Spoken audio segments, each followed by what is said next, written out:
Welcome to this session. Good afternoon, Honorable Minister, distinguished guests and partners, to this session on building climate resilient economies in Africa through the Africa Adaptation Acceleration Program. This is the 8th of such fora.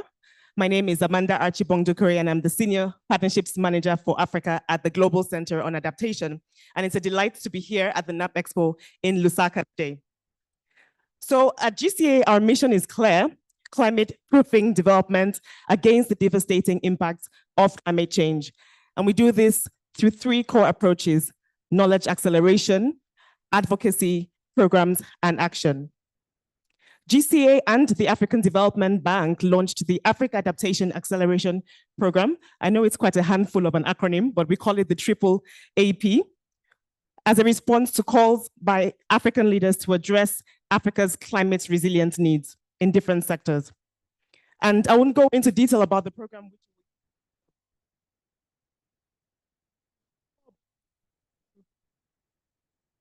development on the continent. You'll hear more about that in detail. But I must say that the AAAP is supporting adaptation investments, showing that investing in adaptation is possible and investable. So far, it has supported 80 adaptation projects from different international financial institutions, and you'll hear from the African Development Bank, who will be joining us virtually about this, as well as other international financial institutions.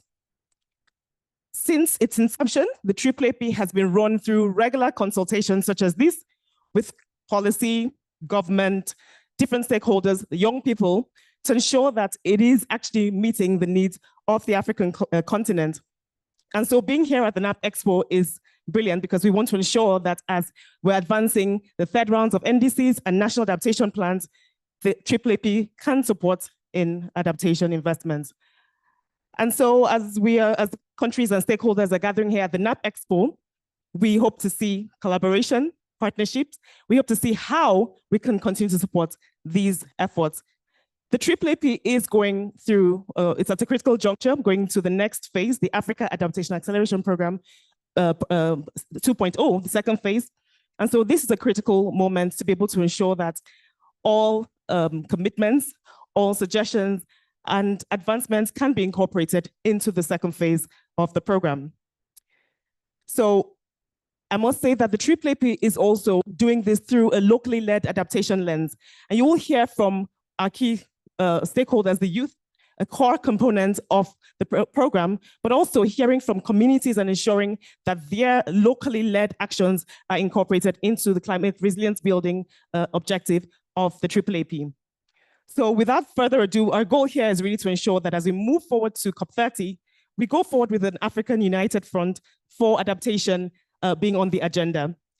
So thank you all, and let's begin. May I now call to the stage the Permanent Secretary at the Ministry of Green Economy and Environment, Dr. Duty Chipamba of Zambia, to please come onto the stage and take the next item. Thank you.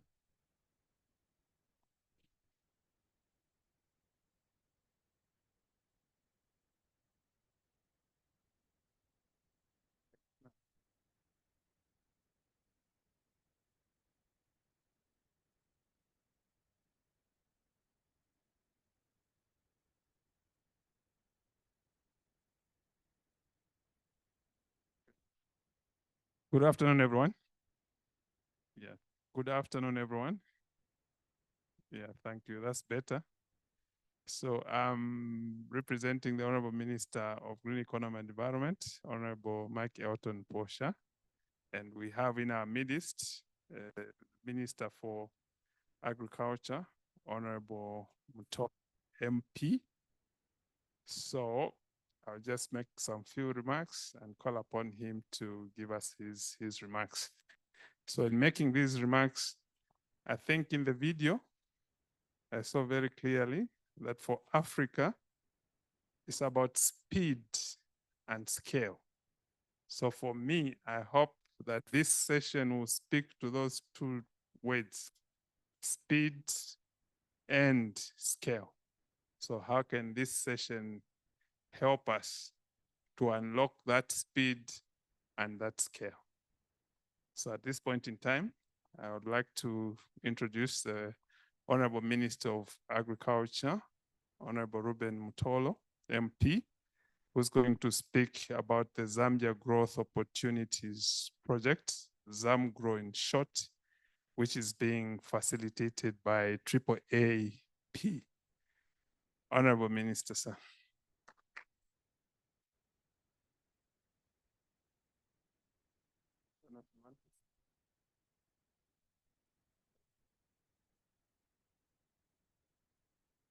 Thank you very much, Manda. Thank you, Doctor, for that. I think I was told very, very clearly that I need to speak within 5 minutes. I hope that I'll do better than that. The doctor here clearly indicated that he's representing my dear colleague in cabinet, Honorable Mike Elton Imposha, who is the Minister for Green Economy and Environment. Let me take cognizance of the senior government officials who are here. I also noticed that the University of Zambia is represented here by the Vice Chancellor. Zanaco is represented here. Representatives from the Global Center on Adaptation. Representatives from the multilateral development banks that are present here. Development partners, civil society and private sector representatives present. If I heard Amanda well, she talked about the youths, if there are youths here.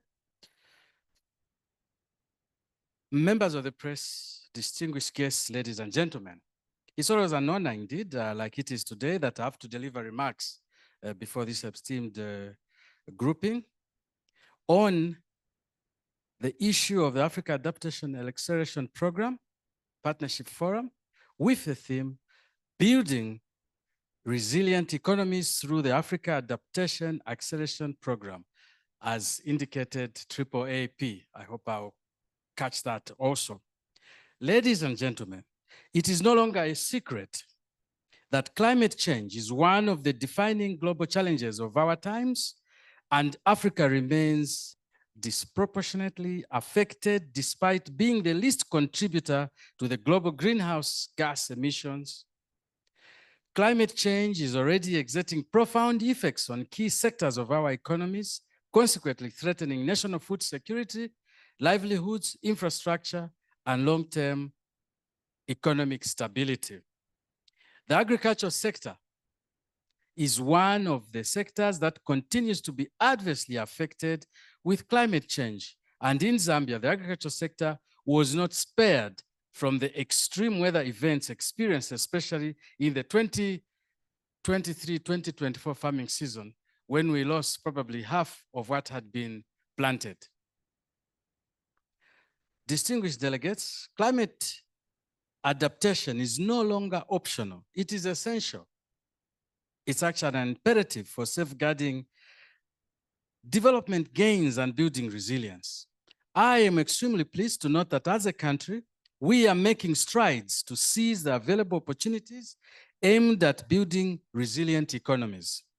The Zambian government is committed to building climate resilience and has created an enabling environment for the implementation of actions to ensure climate change adaptation in various sectors. For example, the existing policy and legal framework is adequate to guide the country's response to climate change adaptations. And these include, but of course not limited to, 1, the National Policy on Climate Change 2016.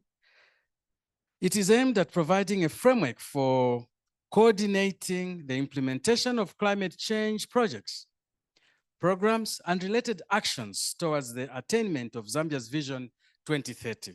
2, the National Adaptation Plan, NAP, aimed to increase the country's resilience to the negative impacts of climate change. 3, the nationally determined contributions. Zambia has developed climate action plans outlining efforts to reduce greenhouse gas emissions and adapt to climate change impacts.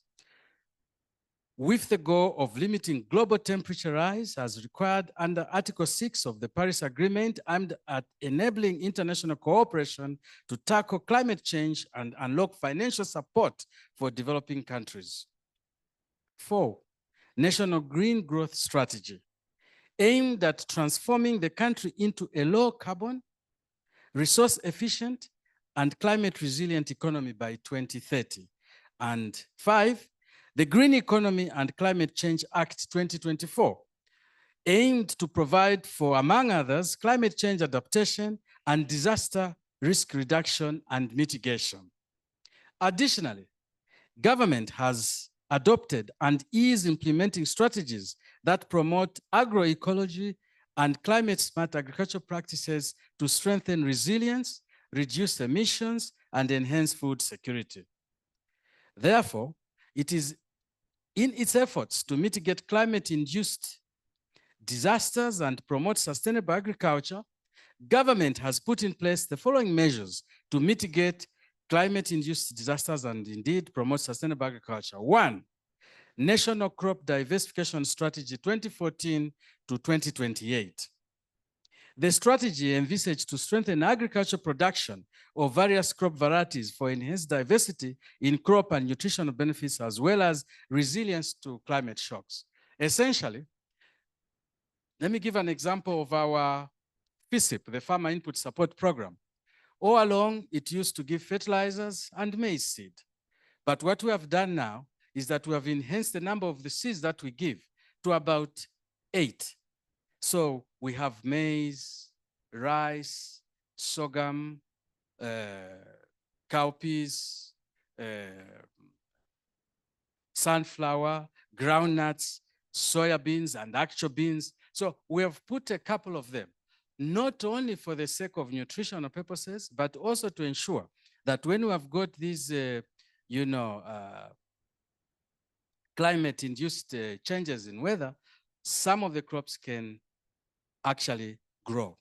Then also, the reason that we have put this is that when we provide these subsidies to the people, the farmers, we don't want them just to go and eat and fill up, but we want to provide types of food that will nourish the body. And I think that for us as Minister of Agriculture is very important, good nutrition.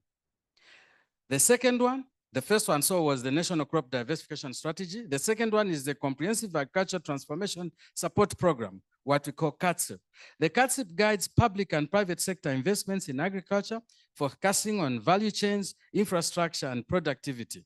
And 3, the National Irrigation Policy and Development Plan, which we call NIPDP. It guides investments in irrigation infrastructure and technology to enhance water use, efficiency, and mitigate climate variability impacts. We have a program, dear colleagues, where the president has guided us that after what we suffered, we should never ever go through that again. So we are enhancing irrigation. We have lots of water, so we are enhancing irrigation. And also another aspect is mechanization so that we can reduce the drudgery in the field of agriculture. Ladies and gentlemen, the intricate interplay of rising temperatures, altered precipitation patterns, and increased frequency of extreme weather events have far-reaching consequences on crop and livestock production in the country. Therefore, it is very important that we all take the issues of climate change adaptation very seriously, as adaptation alone presents billions of dollars in investment opportunities for Africa with transformative potential across multiple sectors, including agriculture. Distinguished delegates, let me now share some of the positive impacts of the Africa Adaptation Acceleration Program, AAAP in Zambia, and Africa at large. The AAAP, led by the Global Center for Adaptation, GCA, and the African Development Bank, positions climate resilience as a driver of competitiveness, innovation, and investment. It aims to unlock Africa's $100 billion adaptation potential to create resilient jobs, protect assets, and boost long-term growth. As some of you may be aware, the Africa Adaptation Acceleration Program is already supporting over 80 adaptation investments with partners such as the Africa Development Bank, World Bank, and the International Fund for Agricultural Development, IFAD. The AAAP is investing US$18 billion in climate actions, benefiting over 79 million people and creating over 960,000 jobs across Africa. In Zambia, the AAAP has invested 688 million in climate adaptation dollars, that is, in climate adaptation actions, including the Zambia Growth Opportunity Project, which the doctor talked about. If I had more time, I was going to talk more about the ZamGrow $300 million project, which the Ministry of Agriculture is running. As the first phase in 2021-2025 concludes, African leaders have been called to double their ambition by climate proofing the already available $50 billion of development investment by 2030. Distinguished delegates, I wish to reaffirm the Zambian government's commitment to climate adaptation as a national priority. This has been evidenced with the appointment of His Excellency President Hakainde Hichilema, the President of the Republic of Zambia, to the board of the Global Center of Adaptation. Thank you, GCA, for picking our president. As I conclude, and when you are still clapping, I wish to underscore the fact that climate change is here to stay, and addressing its impacts requires serious adaptive actions. It is therefore important that we work hard to implement the various adaptive and mitigating measures to ensure that we have climate resilient economies. Thank you most sincerely, and may God bless us all as we progress with the program. Thank you very much. Thank you very much. I think we can do a lot better than that for the Honorable Minister. Thank you for your time. I think since the Honorable Minister is still here, let me now introduce the Regional Director for Africa for the Global Center on Adaptation, Dr. Charles Nhemachena, to take us through. I know you've heard about the AAAP a little bit, but I think it's good now to share in more detail how we can leverage the opportunities under the Africa Adaptation Acceleration Program. So Charles, please.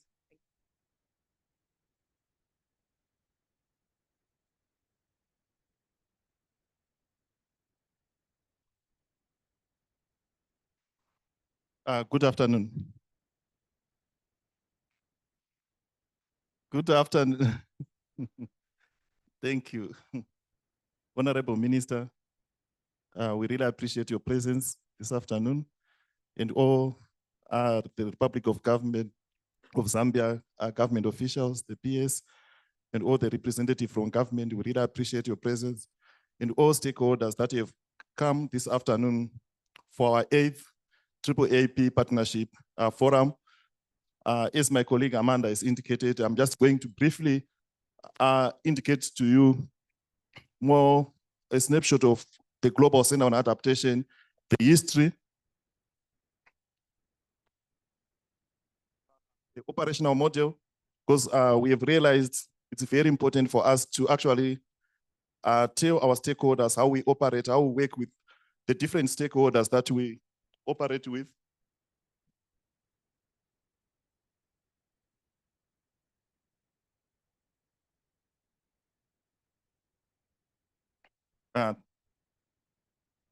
So just to give you a snapshot, the Global Center on Adaptation started from the Global Commission on Adaptation, established by then Secretary General of the UN, Ban Ki-moon, the 8th Secretary General.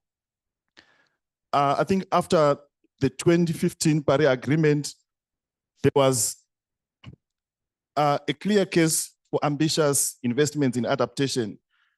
But going to 2018, there was a realization that there was a leadership vacuum to bring adaptation to the same level as mitigation. And together with other leaders, in 2018, in October, in The Hague, they established the Global Commission on Adaptation, and the mandate was accelerate adaptation by elevating the political visibility of adaptation and focusing on concrete solutions. And they did that, and they produced the flagship report, the Adapt Now report. And from the report, the imperative for investments in adaptation was so glaring. It showed investments in like about 1.8 trillion from 2020 to 2030 was going to generate net returns of 7.1 trillion by 2030. We have also heard our CEO saying similar message earlier on in the video. And these are some of the investment areas that were identified that would bring those benefits from the investments in adaptation. And also in Glasgow 2021, one of the key outcomes included the unprecedented goal for developed countries to double the funding provided to developing countries for adaptation action. And I'm sure we have seen what have happened from Glasgow, Sharm el-Sheikh, Dubai, Baku, and now going to Brazil. The gap between the needs for adaptation and the actual funding flowing, especially to Africa, is still glaring. And also the current geopolitical situations are even making the situation not even better. And we still need, as we gathered today, to ensure that we partner together and accelerate more funding, more action on the ground to implement adaptation action. In the Global Center on Adaptation, as an international organization, the mandate is focusing on accelerating action on adapting to climate change. And we do this with partnering as a solutions breaker with partners across all levels, local, national, international, working with different partners, IFIs, governments, businesses, stakeholders, the youth, communities, to actually identify the high impact solutions and integrating these in adaptations that climate-proof critical sectors, and while promoting sustainable solutions. And we are the only organization, international organization with dual headquarters in the Global North, in Rotterdam, in the Netherlands, and also in the Global South, in Nairobi, underscoring the importance of equal partnership. And also the need that adaptation solutions require to be co-designed and co-owned. And we also have regional hubs in Dakar, in Beijing, and also in Abidjan. And these regional centers, they also leverage the local expertise to pilot and scale context-specific adaptation measures and approaches. And also all these centers, they also ensure that there's continuous exchange of knowledge and the best practices from across the world to ensure that we empower communities in the implementation of adaptation to promote inclusive and resilient economic growth.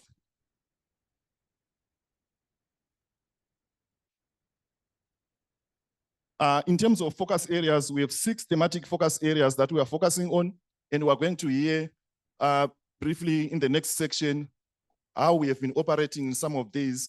But to highlight, as you have seen from those thematic areas from the Adapt Now report, and also from the engagements that we have when the AAAP was launched in 2021, co-designed by the African Development Bank and endorsed by the African Union.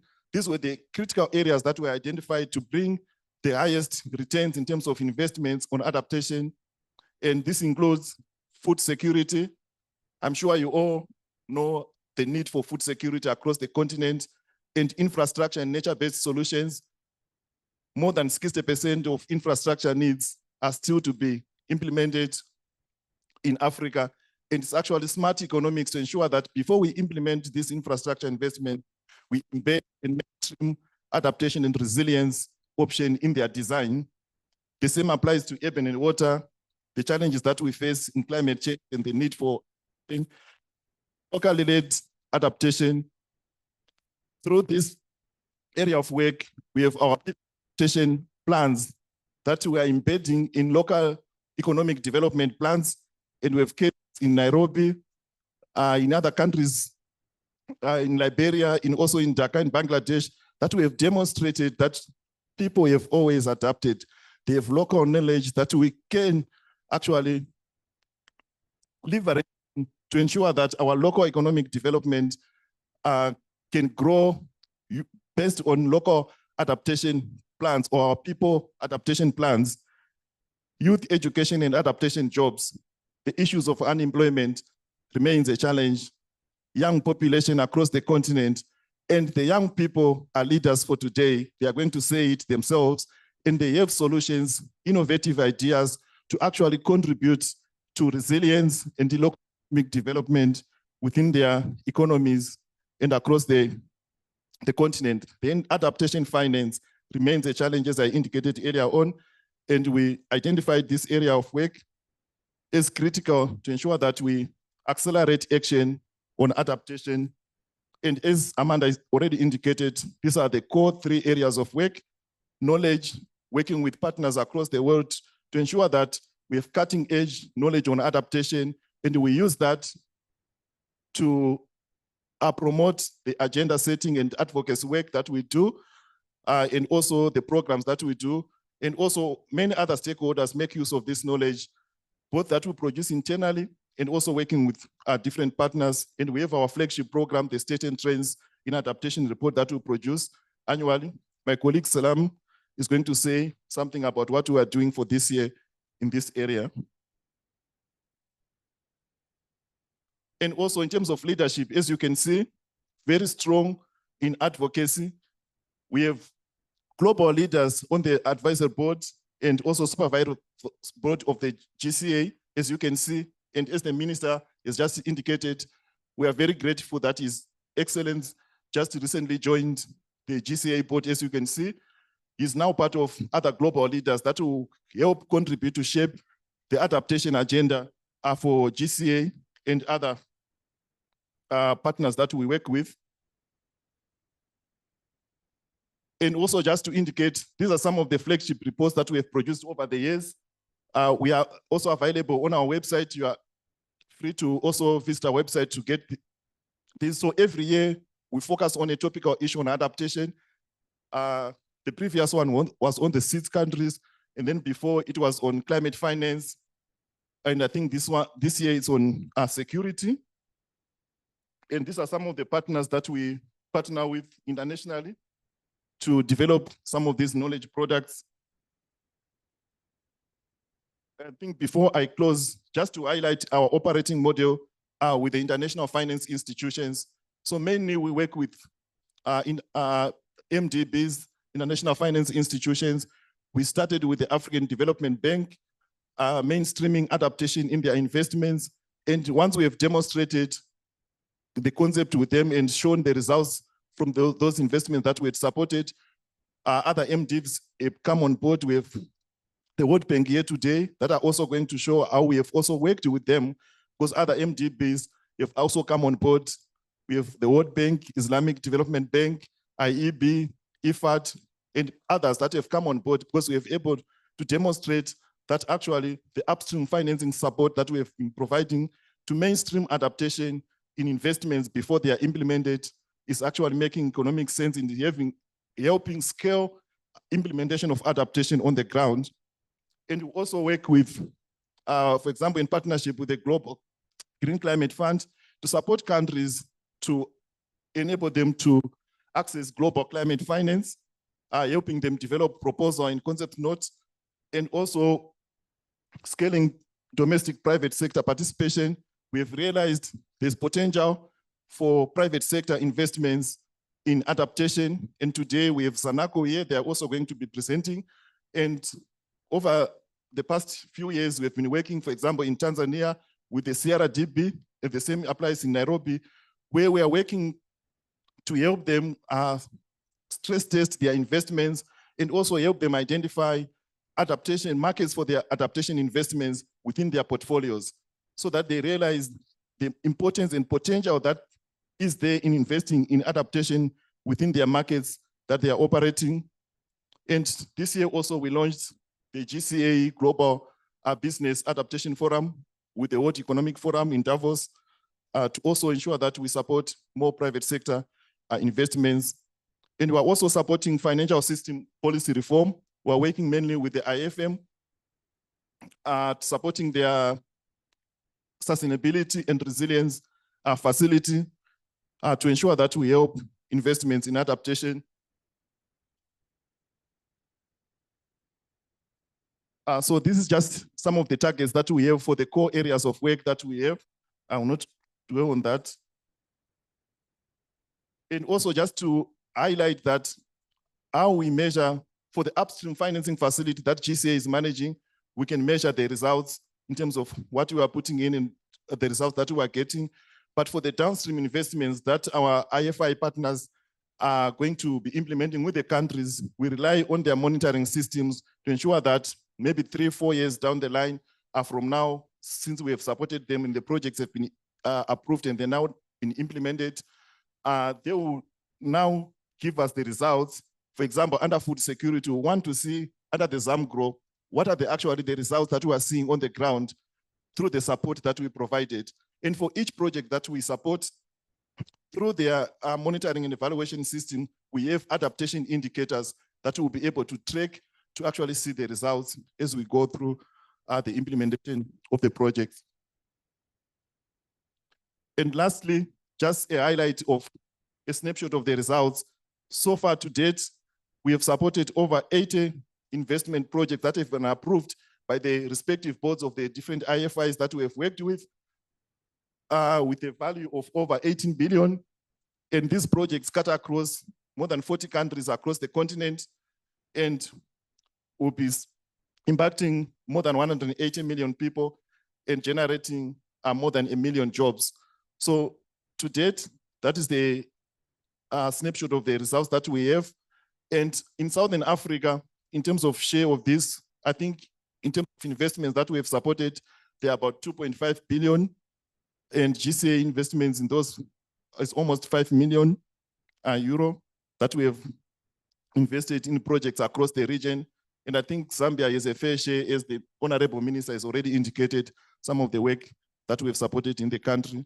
And we're going to hear more in the next section, some of the highlights of the actual projects that we have supported and the expected impacts on those investments.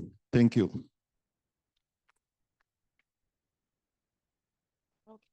Thank you so much, Charles. I think thanks for giving those context, the results that we have seen thus far from the first phase of the AAAP, moving on to AAAP 2.0. Honorable Minister, as we said, there are two sides to the coin. There's the African Development Bank, a core partner, and they're joining us virtually. So we have on the call Ms. Edith Adera Ofwana, who is the AAAP coordinator at the African Development Bank and the regional principal officer. Can we have Edith on the call, please, to share her remarks and a brief presentation? Thank you. Thank you very much, Amanda. Can you all hear me? Is she online? I'm online. Can you all hear me?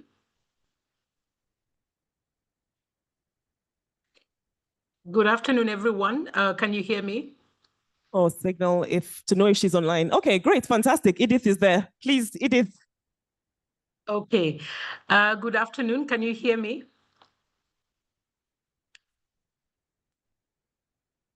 Let me know if you can hear me.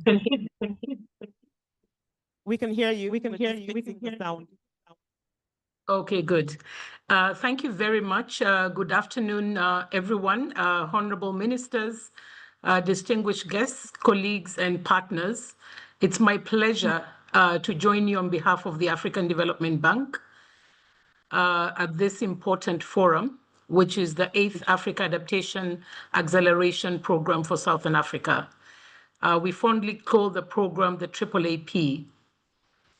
This gathering comes at a critical time as this region continues to face dual challenges of accelerating climate impacts and the urgent need for resilient, inclusive growth. Since the launch of the program in 2021, the African Development Bank and the Global Center on Adaptation has supported the AAAP, which is Africa-led, Africa-owned response to the climate crisis. The program has mobilized adaptation finance, has supported scaling innovative solutions, that ensure that climate resilience is embedded in the heart of Africa's development agenda.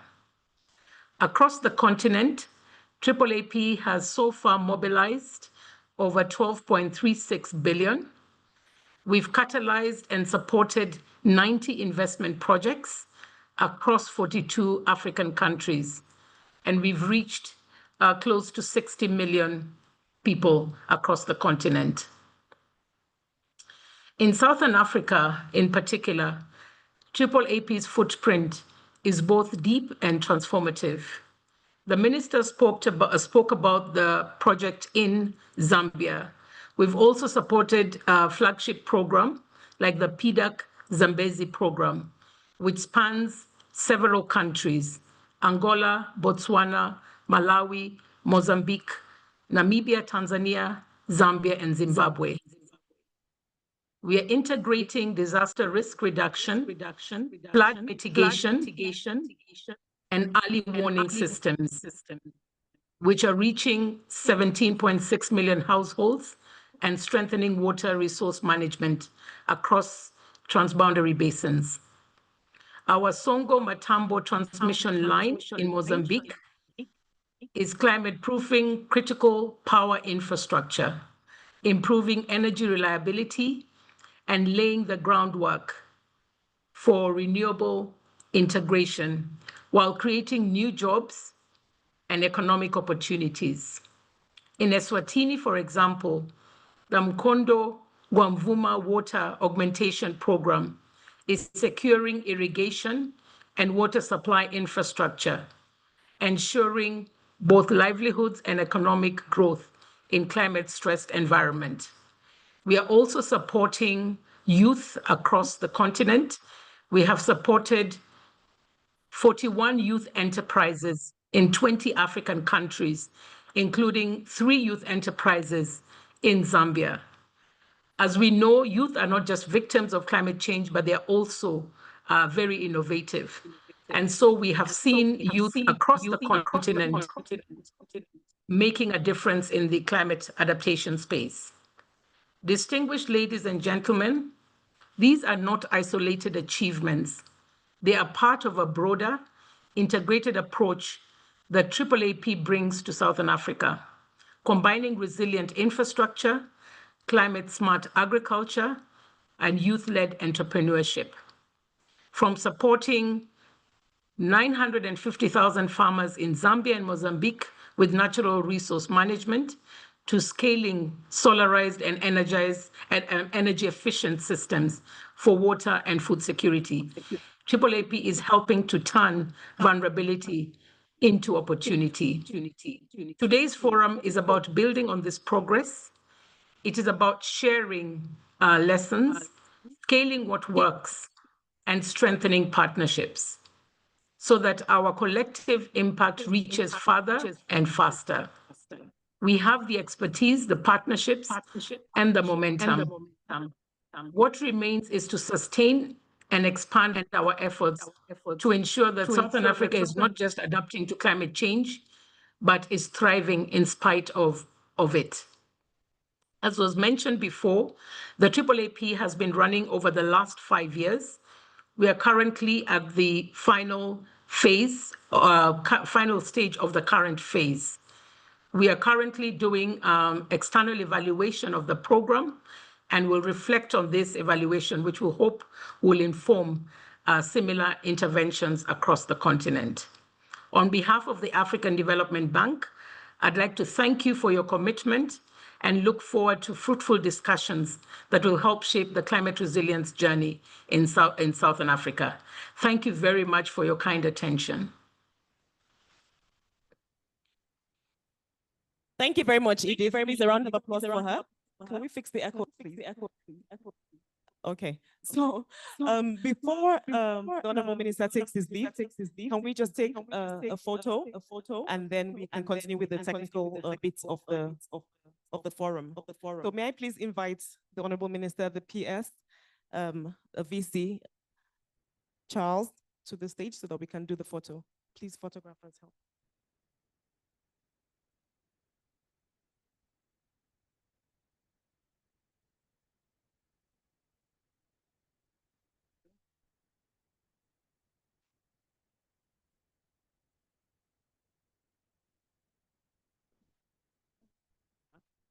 See here?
So now we do the group photo.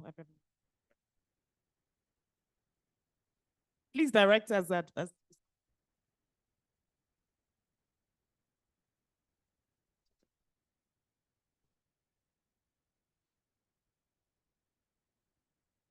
Hi, everybody. I'll quickly ask us to just come to front.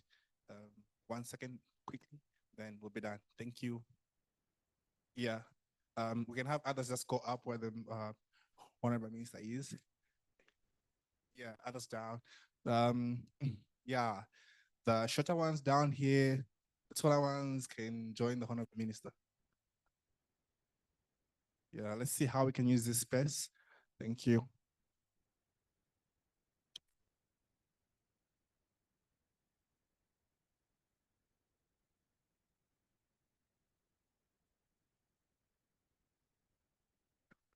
Just cue the spaces in between you. Yeah. Others can go up there.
Just waiting for everyone to take their seats, please. Our time is quite limited.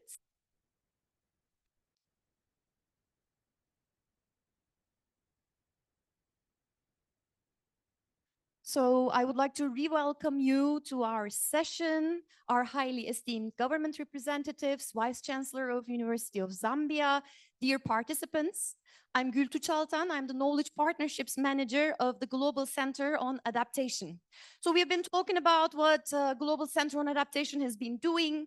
The general framework has been presented, the AAAP, by our Regional Director, Chasna Mechena, and African Development Bank representative Edith Adera. She also presented the insights for the AAAP, but rather in a general way.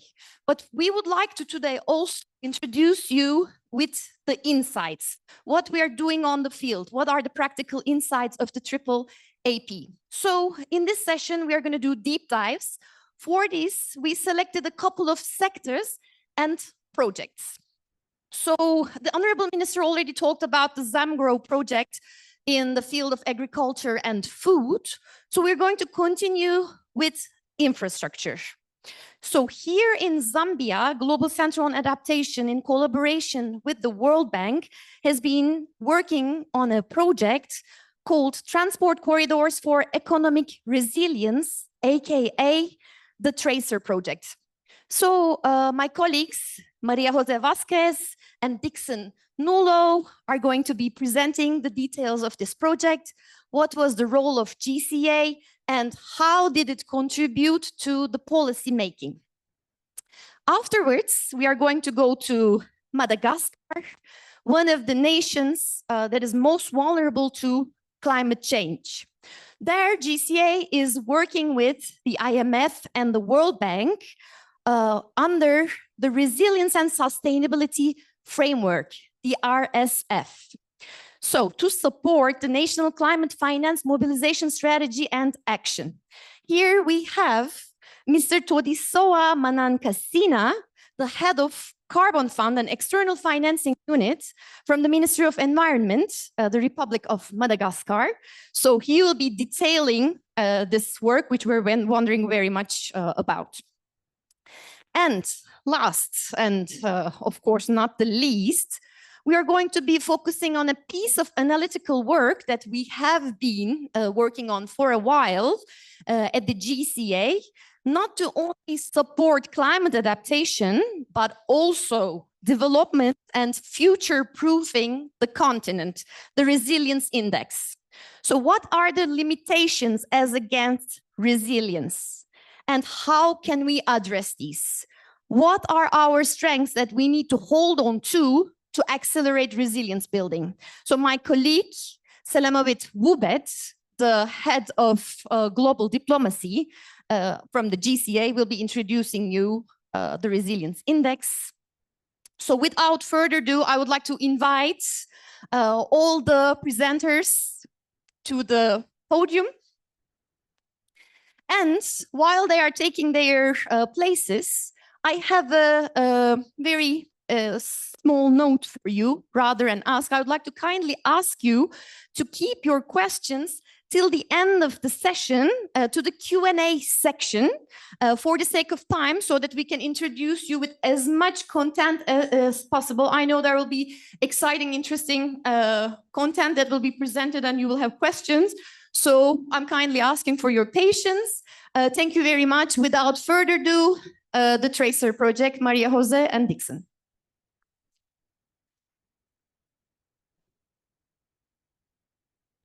Presentation on the screen, please. Okay, so the government of the Republic of Zambia is partnering with the World Bank in on a project called the Transport Corridors for Economic Resilience. Basically, the Transport Corridor for Economic Resilience is looking at improving trade, facilitation, and connectivity along the Dar es Salaam corridor. And the Tracer project is specifically looking at the section between Sarengia and Pika, which is about 200 plus kilometers of roads.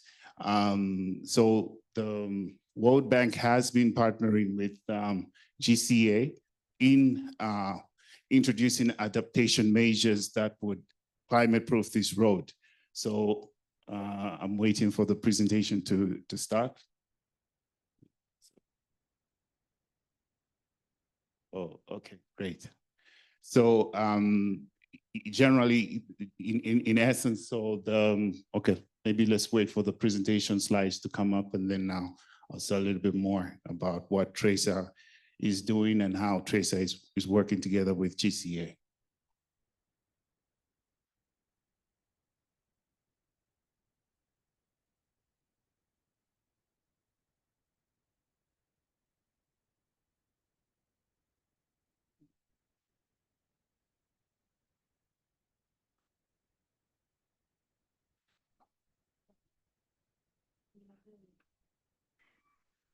Okay, great. So maybe now we have more perspective and then you can relate to what I'm saying on the screen.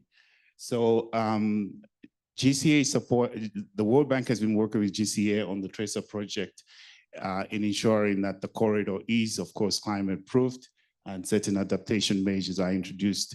And also that these measures as a way of capacity building to the road sector, that they take up these measures on other corridors that they're implementing.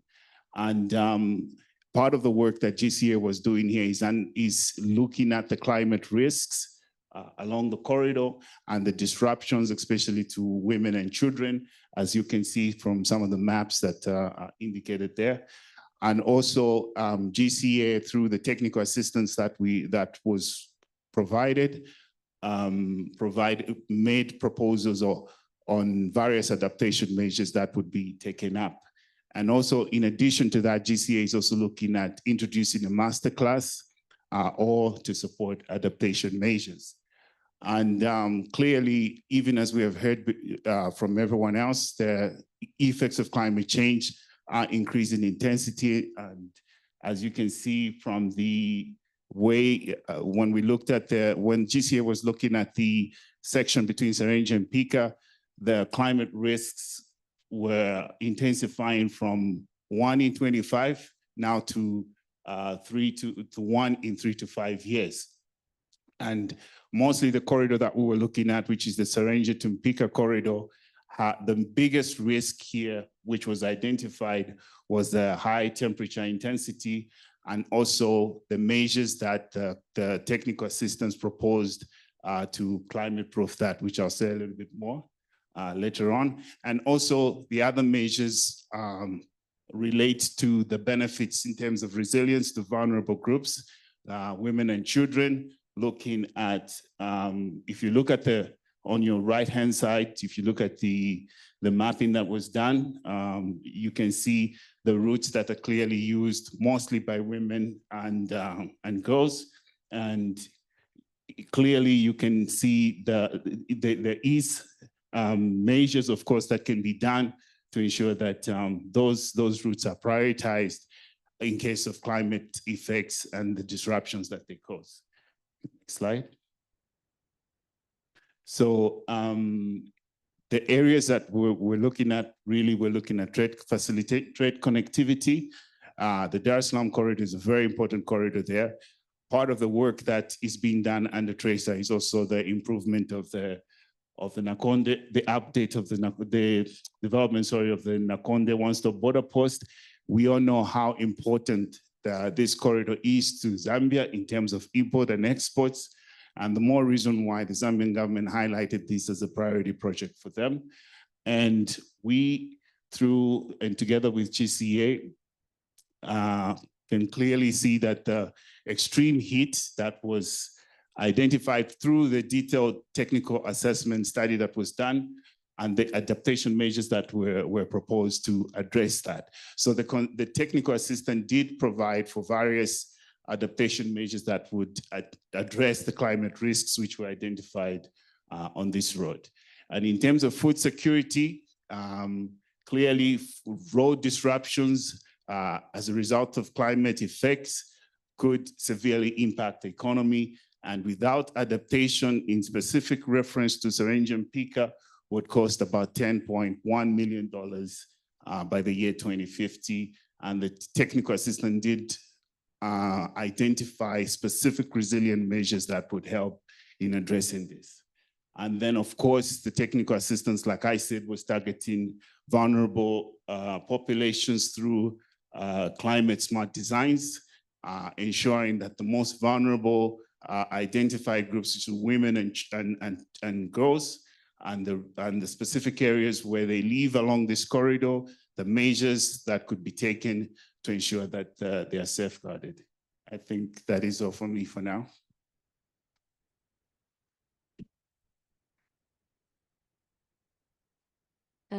Thank you, Dixon. Next, please.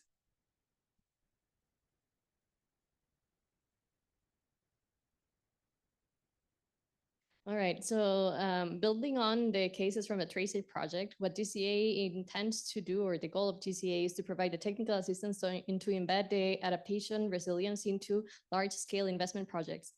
And we started with the Thruster project as an example, providing the climate risk assessment, basically identifying where the climate hazard assessments are in the corridors, and then identifying where are the main vulnerabilities, what are the main links and the critical links to the corridor, and to make sure that the corridor has access to the communities and to food security. And then the technical assistance also made sure that the trade, connectivity, food security, and gender were going to be included within the design, and for these adaptation measures to be included within the design and the planification of the project, and in the implementation of the project.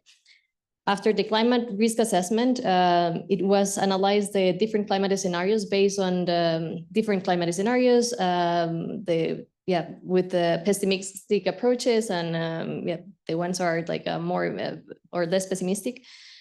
Based on that, we stress test the corridor to make sure what are the quantification of the financial loss in case that there is nothing done in climate change or adaptation, and then what would be the financial consequences to not act on time, and provide adaptation solutions based on the climate scenario for 2050. So we provided a set of adaptation measures and how are these going to be embedded within the design of the implementation project.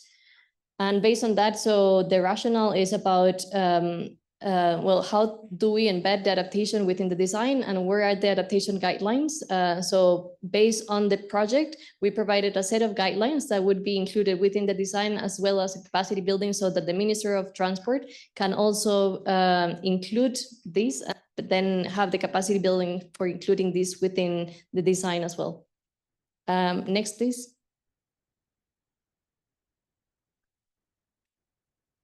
And then this comes as one of the good cases that Zambia has, one of the on infrastructure, and this built up to the updated NDC. So Zambia is working on updating the NDC at the moment, and it's going to be submitted second half of the year.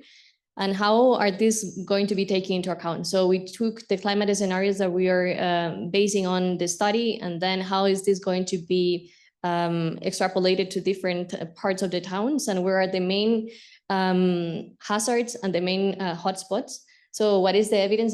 So that based on the technical assistance, it can be, or it can provide adaptation targets based on different types of the country. It also integrates the climate scenarios for 2050, so that the country has a map on where it's more important to invest, because it's going to be damaged if you don't invest in this specific part or not. The identification of the vulnerability hotspots, so it highlights where are the main adaptation targets that you would need to focus on, and that it also has the connectivity issue in place, so that we make sure that we are not only caring about building a road, but to make sure that the communities also would have access to food and would have access between them to go to school, so that also women could be traveling more secure from one place to the other. So, and then the design also would embed the conditions for this to be more safe as well, and climate proofed. Next, please. So, and this comes to an end for the presentation of both of us, so that the Zambia would come as the transport sector is in the front lines. We know what are the climate hazard assessments that the country would have specifically in the infrastructure sector, that the cost of inactions will escalate if we don't do much, and we're going to be having to have more finance in the future if we don't act urgently. And that the adaptation is a high return investment. So based on the adaptation and the technical assistance that was provided, so we got to know if we don't design or we don't put it into the planning design, it's gonna come, it can save up to $60 million each year by 2040. And the pathway is how do we make sure that the future investment projects, not only in Thruster project, but the future Zambian investment projects in infrastructure can make sure that the climate resilience is incorporated within the design, and how is this going to be used for the different NDCs or NAPs? So that it's not only technical assistance that is just technical and just stays there, but how is this going to be embedded within policies and different types of that we would need to be sent to the UNFCCC so that the technical assistance is can be expanded and can be used so that the design is useful for the different updated policies, and that the policies would have like a back, a context that has the technical insights from the project. So that's it from our side. Thank you.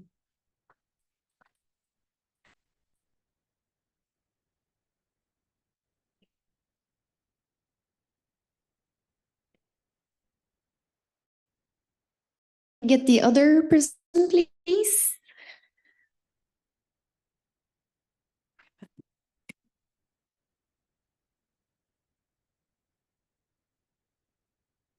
Actually, this we said no questions, but this gives us time for questions almost. So if there is one that cannot wait, we can pick that while the presentation is being loaded. Yes, please.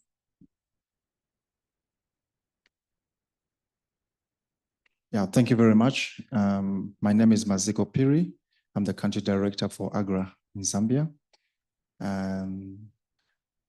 Just questions to the first two speakers. On the first speaker, I noted that you have, improved the road structure, the corridor to Dar es Salaam, but also to note that this is an adaptation project. And I know with increased, perfection to roads also increases the road traffic, then increases emissions. So how do we look at mitigating that factor while we are increasing the trade? And obviously very important to Zambia to always open up Zambia as a trade hub.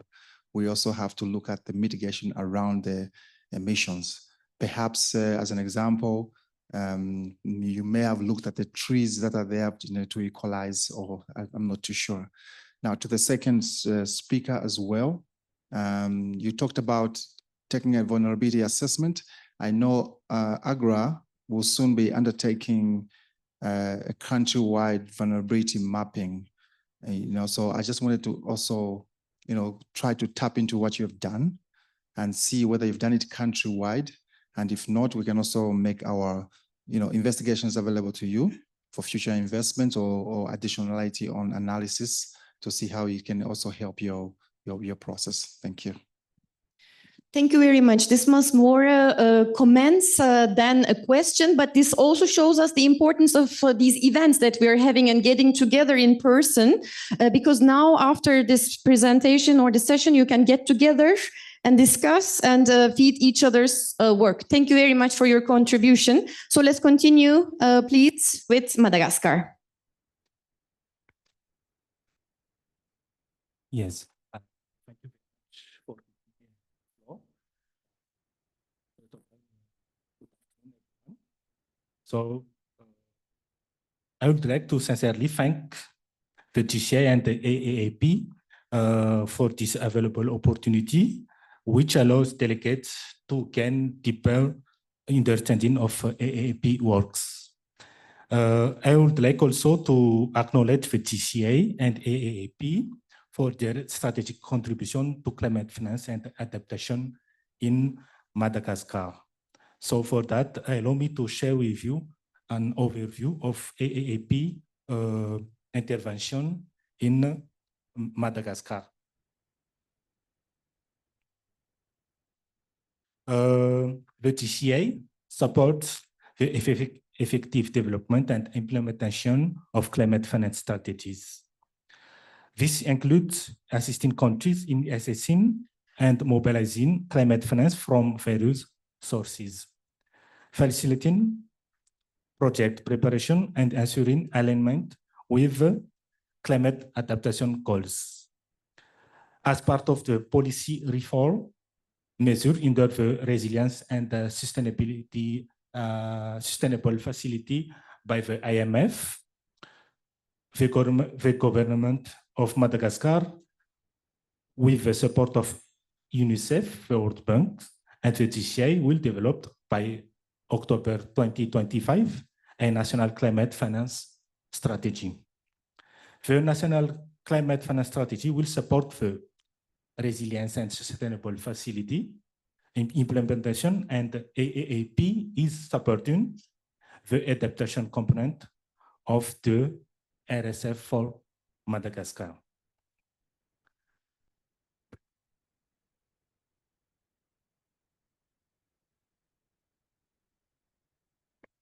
I would like to share with you the overview of the national climate finance strategy.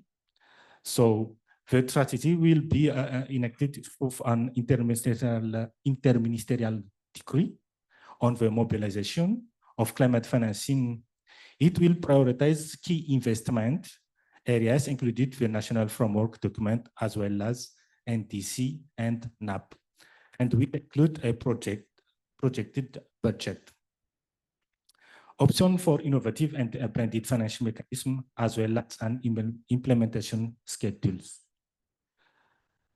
The strategy will be structured around 3 main items: unlocking a new resource and climate finance, creating an enabling environment, and implementation of mitigation, adaptation, and resilience project.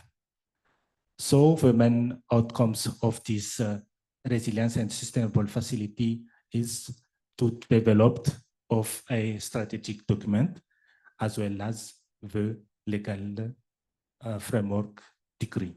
So for that, I would like to thank you. Thank you.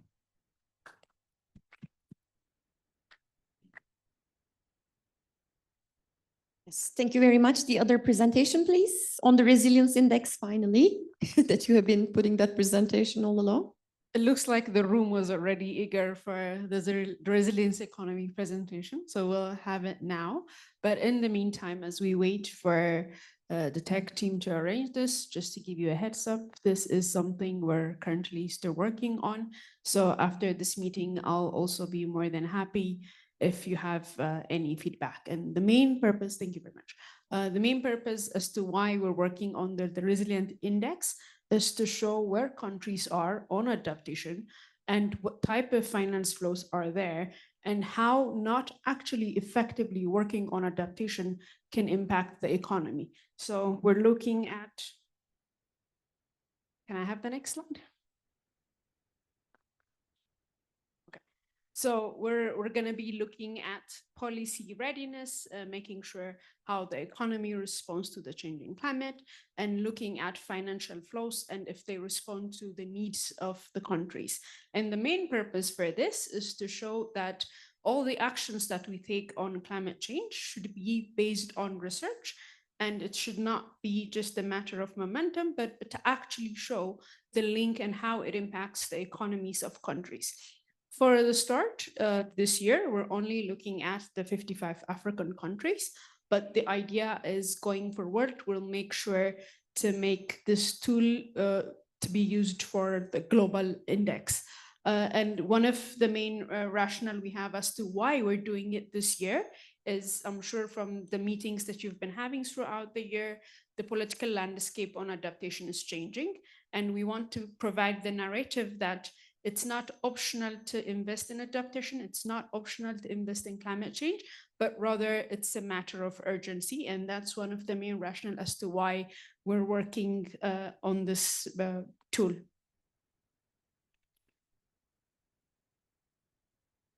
So like I said, the main objective is showcasing what is it that needs to happen on adaptation, how does that impact your economy, and how do we provide good information enough to impact the flows of finance.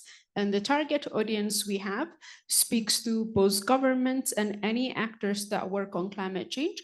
If we are to make sure that we take on impactful action, then it has to be backed by science, and then it has to be backed by research. So this is one of the work that we're doing. But in doing so, what is it that we are looking at? So the index aims to look at economy, it looks at policy, and looks at finance. And I'm going to stress a little bit more on policy for this room, considering that we have government representative, and considering that we're at the NAP Expo. I would expect most of the experts have worked in multiple NAPs, have worked on adaptation component of their NDC. So one of the first things that we look at is the policy assessment. In looking at the policy assessment, we make sure, does it cover the sectors that are identified as a priority in the country? So for example, if you're a country that's heavily depending on tourism, but then again, if your NAP is much more focused on sectors that do not speak to the economy, already that is saying that the priority is a little bit misplaced. So in the policy action, we look at the NAP or the NDC, the adaptation component in the NDC. Has it been integrated into the development plan of the country? Or is it just an item that's singled alone? And this has been quite a challenge for so many countries, especially making sure that the climate communications we make, the adaptation plans have been properly integrated into the economic plan of the country has always been quite a challenge. So we look at those assessments, and then beyond that, we also look at the process of the formulation. Was it inclusive enough? Did it speak to women, youth, and other communities as well? This is much to do with the policy assessment. And beyond that, on the finance, what we look at is how does the flow look like? So we have financial flows from bilateral, multilateral entities, and what does that look like? Is that adding to the indebtedness of countries? Or is the finance matching the needs of the countries? So that is the element that we look at under finance. On economy, we make sure is taking climate change into account or adaptation into account, and how does that impact the economy, and how does that not taking that also impact the economy? Earlier, you've heard from the infra team and you've heard from the World Bank on how they integrate climate change and adaptation into the work they do. So in economy, we look at those aspects and try to provide a tool for countries to make an assessment of what they need to do and how that needs to link to all the other work that they're doing. Going a bit further and on things that we are looking at specifically, on economy, we look at gross resilience product, and we assess resilience, and then we assess trade exposure. On the policy, we look at the coverage, the robustness, and then we look at the enabling environment. Are we just talking about investing in climate change, integrating adaptation, or are we creating the platform for countries or for private sector, for other investors to do so? In some countries, for instance, you have specific tax exemption when it comes to certain sectors or when it comes to certain activities. So we look at what does the enabling environment look like.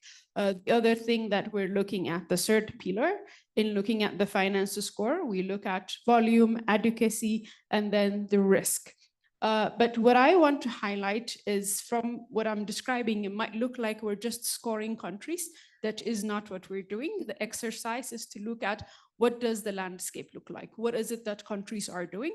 In what areas can they improve? So it's also a process of matchmaking. So for example, if a certain country has a demand on finance for agriculture, but then again, if the finance flow is, let's say, for fishery or for forestry, then it's a matter of saying, well, this is what affects the bigger chunk of the economy. So this is pretty much an overview of the index work. And another thing that I would like to highlight, as we do this exercise, we're not just only relying on in-house expertise, but we do have experts that do contribute to the work. And I'm very happy that as part of the committee is the UNFCCC Secretariat's helping us and guiding the work that we do, but we also have other representatives that are guiding the work we're doing on the index work. This is an overview, and at the end, what we will have, we've currently looked at 50 policies. We're left with 5 African countries. Beyond looking at this tool, at the end, there is going to be an online platform where you can click into a certain country and look at what the demand is, what the flow is like, what the policy coverage looks like. And there would be a short report accompanying that, and we'll be sharing the methodological note, and then there would be a toolkit to help countries how to assess this. And we really hope this would be something that would guide the formulation of not just your NAPs, but also making sure that and moving the NAPs from just being a document, but helping investment. So this, we hope, would truly impact work on the ground. And please, I will be around if you have any feedbacks, if there is anything that you think we need to include, I'll be more than happy to discuss. Thank you very much. Thank you very much. Please, a round of applause for the panel. We've had key examples from the different AAAP interventions we've had from the Tracer project, the World Bank, as well as what is happening with regards to financing policy, adaptation policy, with the IMF support in Madagascar, as well as the Resilience Economies Index that is helping countries really understand what to do regarding their adaptation plans. So thank you very much. We were supposed to go on with the next session, but before we do, may I please welcome the Permanent Secretary again from the Ministry of Environment, who says he really has an urgent intervention to make right now because he's heard the key examples. So he wants to make his remarks regarding that from the ministry's perspective on what he has heard so far. And thereafter, we'll welcome the VC to please join. Thank you very much. They don't even need to move out. I'll speak from here.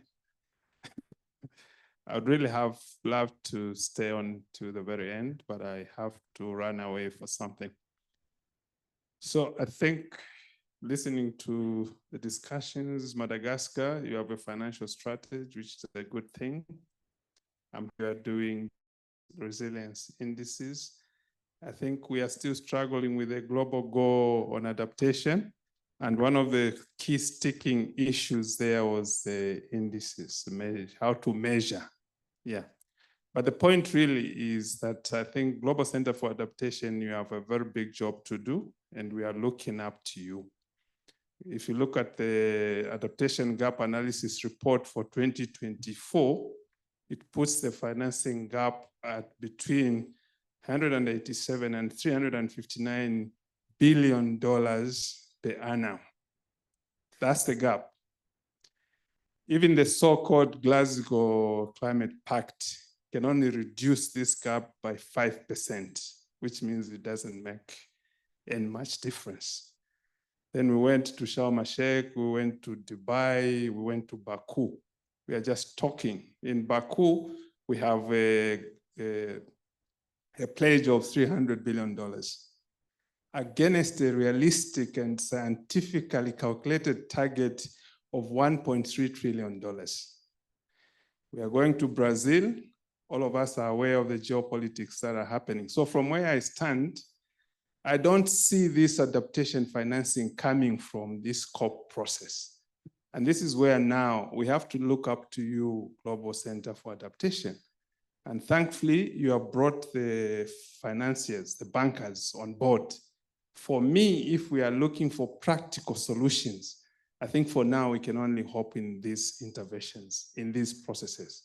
So my challenge to you, Global Center on Adaptation, especially this theme you brought here,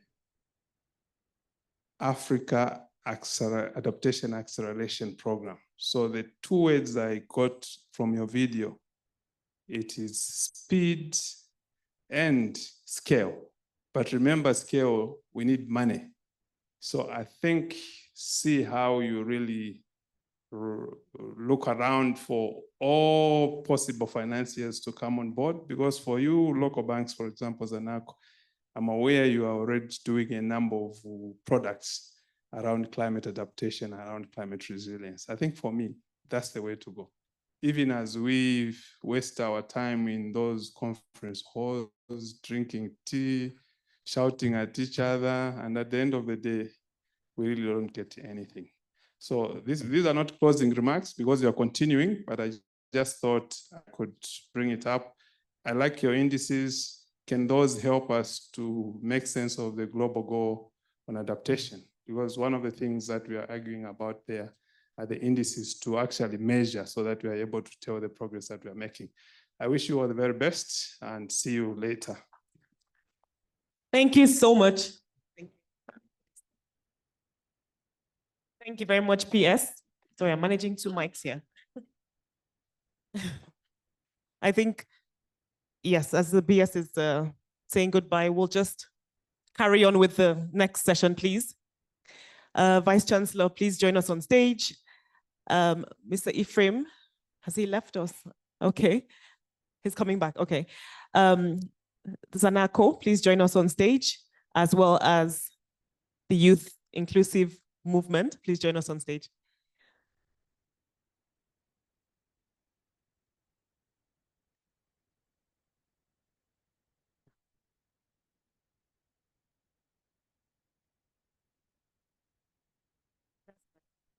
Okay, so while we wait for one more, let's come up stage, one more panelist. Okay, we'll give Ephraim 2 minutes to join.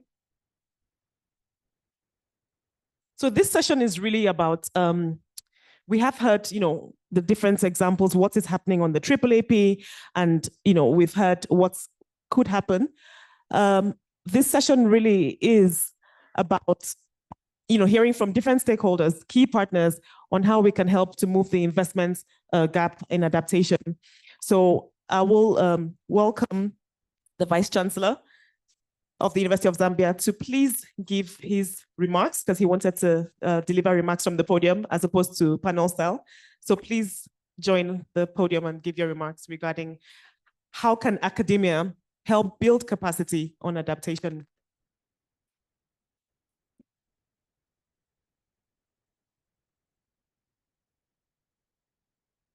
Thank you. Thank you very much, Director Program. I want to acknowledge those who were here.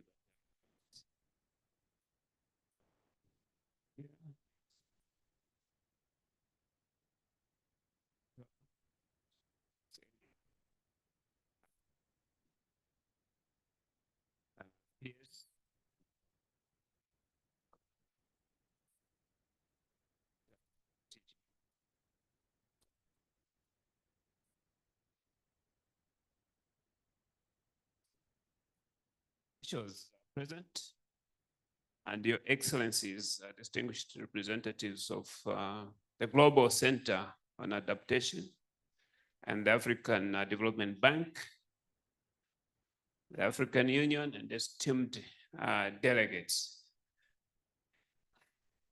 It's an honor to address this forum at a pivotal time when Africa's climate future demands collective action, innovation, and strategic partnerships.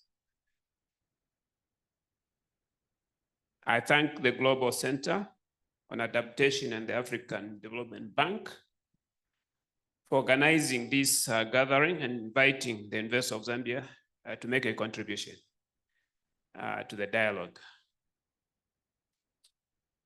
As Vice Chancellor of the University of Zambia and a civil engineer by profession, with over 35 years of experience in infrastructure,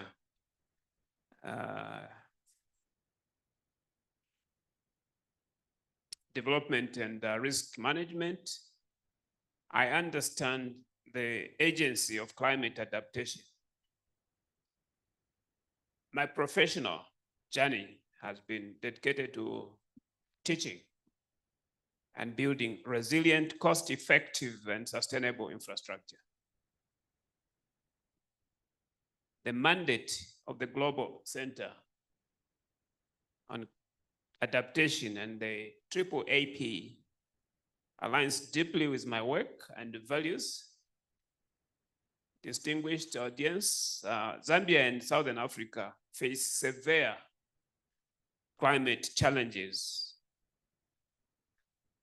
the likes of which, such as droughts, floods, and unpredictable rainfall, thereby disrupting agriculture, infrastructure, and livelihoods. Climate adaptation is no longer optional. It's essential for development. Generally, we have witnessed firsthand the devastating impacts of climate change on our infrastructure, energy systems. Heavy rains have caused flooding, while prolonged droughts have strained our water supply systems and the food security. The University of Zambia is committed to advancing climate adaptation through science and practice. Our strategic plan from 2023 to 2027 prioritizes infrastructure resilience, and we are developing postgraduate programs in climate responsive engineering and environmental design. Our impacts span 3 critical sectors at the university. 1, infrastructure. We lead research on climate proofing infrastructure. Our studies guide the integration of climate adaptation into various sectors, promoting flood-resistant materials and nature solutions. 2, on agriculture, we lead research on climate farming systems, drought-resistant crop varieties, and sustainable irrigation practices. Our participatory planning informs national strategies enhancing resilience, food security, and rural poverty reduction. 3rd, on health, we address climate-related health risks, such as waterborne diseases during flood incidences and heat stress during droughts. Our research supports early warning systems, climate-informed disease surveillance, and capacity for health personnel, contributing to Zambia's Health National Adaptation Plan. Zambia's leading public university, we generate locally relevant data, develop scalable adaptation solutions, and engineers in order to strengthen academia. Flagship programs like the AAAP and provide technical support, funding platforms to link universities with adaptation investments. Thank you.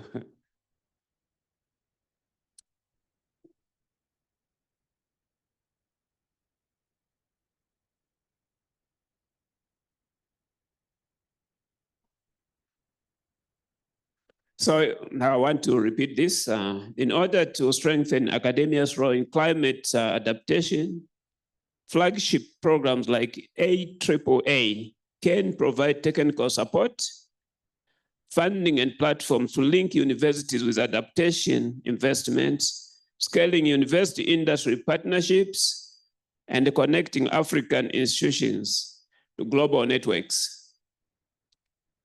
Distinguished audience, we do face significant challenges in financing resilient infrastructure.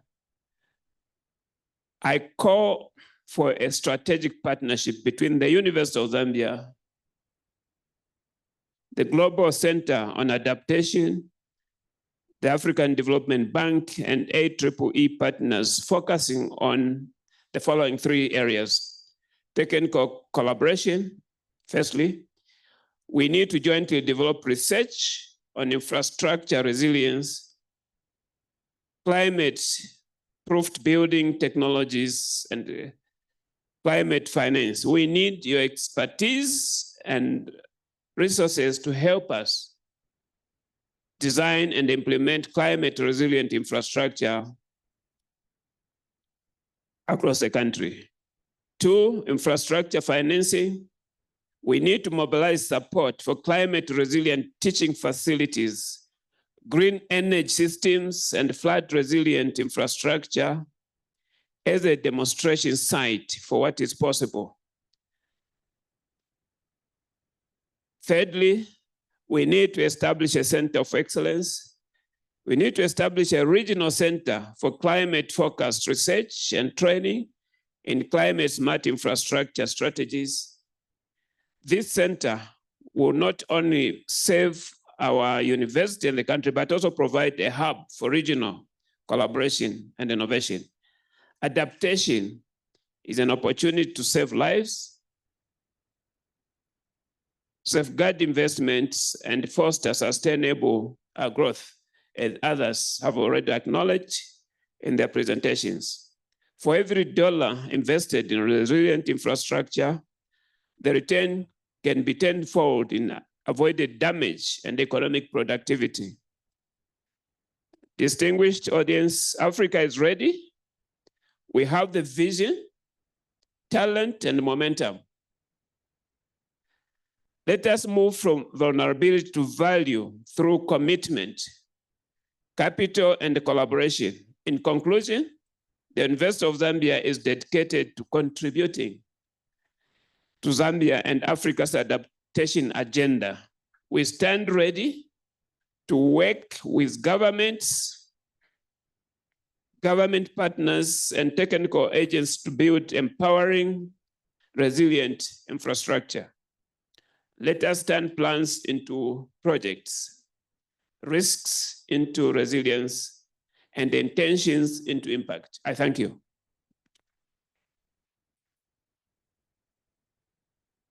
Thank you.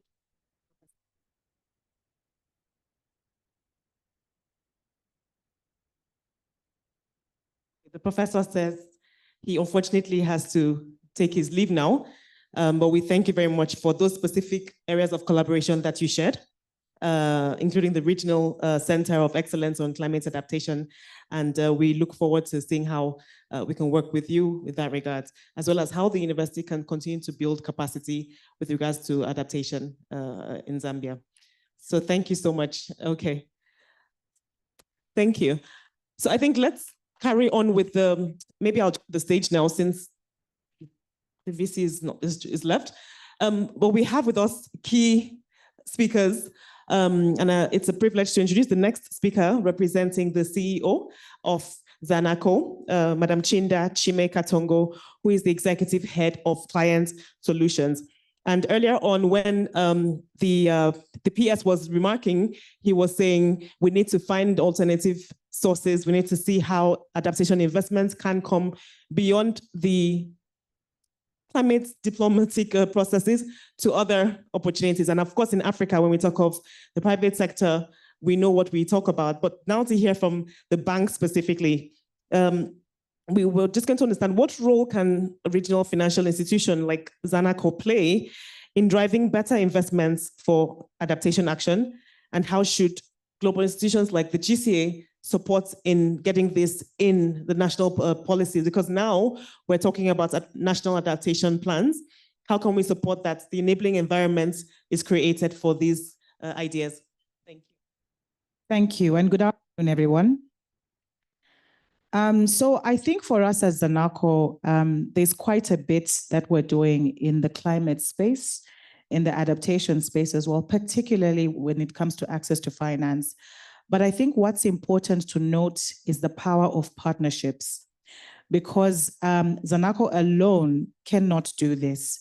What we've done is we've partnered with a number of institutions and partnerships with institutions like yourselves, like the GCA, would be very important. But for us to be able to provide finance to the different players in adaptation, we have found that partnerships is very critical. So we've partnered with a number of DFIs, a number of IFIs across the globe. And I'll just mention a few and give some examples of the impact that these partnerships have had. So for instance, we are actually the only commercial bank in Zambia that is accredited to the Green Climate Fund. And I believe one of the previous speakers spoke to this as well.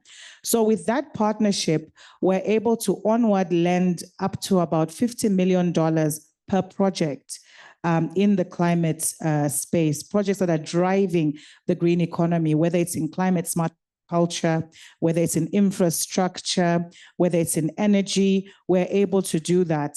That came from partnerships. So it's with the accreditation with the Green Climate Fund. We've also had a number of partnerships with the World Bank, with the British International Investments, with the EIB as well, and quite a bit that we're doing in this space. But what we then noted was we need to go a step further. Instead of just providing finance, what are we doing with our SMEs that are in this space that need finance but may not have bankable projects? We hosted our Climate Finance Symposium last week. We had our inaugural one last year and a follow-up last week. And one of the things that came out of those discussions was the fact that there are lots of players in adaptation, a lot of players. But what we note is most of their projects are not bankable. So what can we do as financial institutions to ensure that these projects then become bankable? It's partnerships. So partnering with institutions like the GSA to ensure that they are trained, to ensure that there's capacity building, but then also having events like the Green Climate Finance Symposium that I spoke about, that Zananco actually hosts. And it's at forum like that that we actually attract a number of businesses in this space that are able to come and listen in terms of what do they need to do to ensure that their projects are bankable. So I think that for us is critical. So access to finance, very critical. Access to knowledge, very critical for us. And I think we'll continue to play in that space, but we can't do that without having the right partnerships. And that's why we have embarked on a number of partnerships as Zanaco to make that difference. Well, thank you so much. I think this sounds like music to our ears that you're already proactively doing this as a commercial bank, because it's not, you don't see many of the private banks really involved or playing in the space of climate adaptation. Shows you understand the importance and the actions that you're already taking. So I'll just move on now to Dr. Ephraim Shetima. You were a former chair of the Africa Group of Negotiators and currently the national focal point to the UNFCCC. So we're honored to have you join this session. Obviously, we're in the context of shrinking financing. What do you think should be done, and what should the AAAP or initiatives like the AAAP be doing really to ensure that adaptation is there's a clear outcome on adaptation come COP30? Thank you very much, Amanda, for that question. And yes, you're right, I chaired the AGN for 2 years, and that was a privilege. From that time, if you recall, with the challenge we had on adaptation is where do you even start with? I think the permanent secretary make an indication of the resource requirements. Some assessments will tell you that Africa requires between 250 billion to over 1.3 trillion per year to address adaptation. But then where do you start even to mobilize those resources? If the agreement that you reach, for example, in Baku, is a total of only $300 million, you are talking of trillions, but what is being put on the table is simply billions. So what AAAP has done is to demonstrate that this can be done with a goal of raising up to 25 billion by 2025. And from the figures that I'm seeing, you are almost there, because over 12 billion from the bank alone, the Africa Adaptation Bank, and the over 9 billion also that has been mobilized. You can say you're already over 20 billion, probably already achieving that. Of course, that is only 10%, if you like, of the 250 billion that I mentioned, just to take the lower figure. It means the requirements are far beyond that, but this has demonstrated that yes, resources can be mobilized and you can have sufficient resources to address very significant programs that are being implemented. So now the question is, this is the last year, or at least the program is coming to the end. What next? What lessons have we drawn? And what further steps need to be undertaken so that the momentum that has been created by AAAP is not lost? For me, that is the most important outcome from this discussion. Ideas of how we advance this, because clearly it has demonstrated that it works.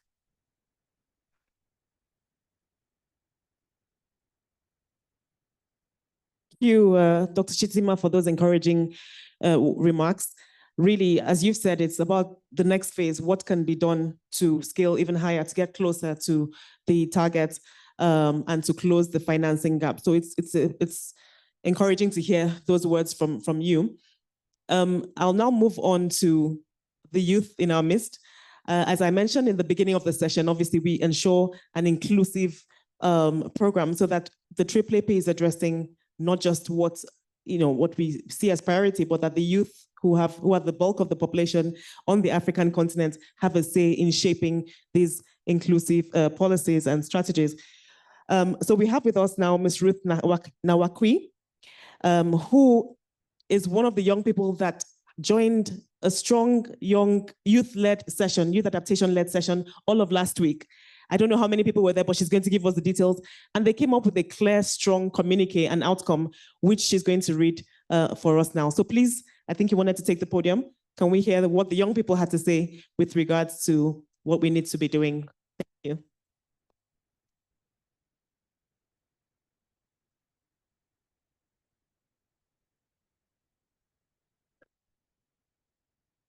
A very good afternoon to everyone in the room. I am Ruth Nawakwi from Inclusive Education for Sustainable Development. It is a youth-led organization in Zambia, scaling up youth innovations and initiatives that promote the welfare of young people with disabilities and the young people in our communities, universities, schools, and colleges. Last week, we held our Youth Adaptation Forum at the University of Zambia in partnership with Global Center on Adaptation, the Ministry of Green Economy, and other cooperating partners like the European Union in Zambia. It was held under the theme, Youth Leadership to Build Climate Resilient Economies in Zambia and Beyond. At IESD, we are grateful for the partnership that came with support from Global Center on Adaptation to host the Youth Adaptation Forum that was promoting Pan-Africanism, with participation of 10 provincial ambassadors from all the 10 provinces of Zambia and other African youth leaders from African countries. Hence, our forum was Pan-African. From the Youth Forum, the young people managed to come up with a Pan-African youth communique that has different actions that needs to be supported and also be put into action to promote the welfare of young people and promote inclusion in all the adaptation process at national level, regional, and at global level. So with me, I have a team of young people that were present at the Youth Adaptation Forum and contributed to the communique with different points and different innovative ideas that will be implemented in partnership with Global Center on Adaptation and other cooperating partners in Zambia and beyond. So on behalf of all participants, of the Pan-African Youth Adaptation Forum in Zambia, the youth are very, very grateful to submit the youth communique that will promote strategies and implement different projects supported by cooperating partners such as Global Center on Adaptation and also other leading cooperating partners that put the first interests of young people in all programs and ensure that no one is left behind. The youth laid out the following as I quote, "We, the youth participants of the Pan-African Youth Adaptation Forum in Zambia, gathered at the University of Zambia from the 8th to 9th of August 2025 ahead of the ongoing NAP Expo of the year 2025. We also brought out together representatives from all the 10 provinces that showcased their projects that they're working on in their respective provinces and also innovations that need support and scaling up. I therefore end my part with inviting our young youth champion from Inclusive Education for Sustainable Development to lead out some of the action points that were included in the youth communique. Thank you so much. Thank you. Thank you very much. Good afternoon, Our Excellencies, our global leaders. I am Dora Mafinge, 21 years old. I am a youth advocate from Inclusive Education for Sustainable Development, and I am standing here on behalf of the Pan-African Forum that was held last week. It was indeed a marvelous forum, and these are our call to action to our global leaders. The first call to action this afternoon is strong adaptation policies. On strong adaptation policies, it is our call as young people that it should be made mandatory for all countries to develop and implement an inclusive and robust national adaptation plan. And also, youth participation must be embedded at every stage of these national adaptation plans. The second call to action to our global leaders this afternoon is Adaptation Fund. I think you can all agree with me that this is very crucial to ensure that we build a climate resilient community. On this one, it is very important to fulfill all international adaptation climate commitments to all most vulnerable nations, and also ensure that youth-led initiatives are funded directly, and the funding process must be simplified and made accessible to all youth. Our third call to action to our global leaders is adaptation, literacy, and education. It is very, very crucial that climate adaptation is integrated in all school curriculums at all levels, and organize adaptation programs at schools and also in primary schools, to ensure that this is not only a topic of young adults, but also people in primary schools are included to ensure effective communication of these NAP adaptation plans. Our fourth call to action is green jobs and entrepreneurship. We ask as young people that you support jobs created in climate resilient sectors, and also ensure that entrepreneurship trainings and market is made accessible of youth-led green businesses. This is very crucial because for so long, jobs that are created in resilient climate sectors have not been given a platform and have also not been supported. So it is our call to solution as young people that your support is mandatory and should be made mandatory for all youth-led initiatives. Our fourth call to action as young people this afternoon is youth participation and integration of partnerships. It is very key to strengthen youth participation in decision-making, especially youths that are living with disabilities and also the marginalized. It is very important that these sets of young people and all the youths in general are included in decision-making and also at the local planning. Our sixth, I believe, our call to action is that our global leaders take into consideration engaging traditional knowledge in the sensitization plans to ensure effective outreaches in the communities. There is need to call for inclusion of local languages in this sensitization, and also an inclusion of traditional leaders to ensure that as the message has been spread to communities, traditional leaders should see to it that these not only remain rumors at the high table, but are also implemented and spread in the depths of the communities.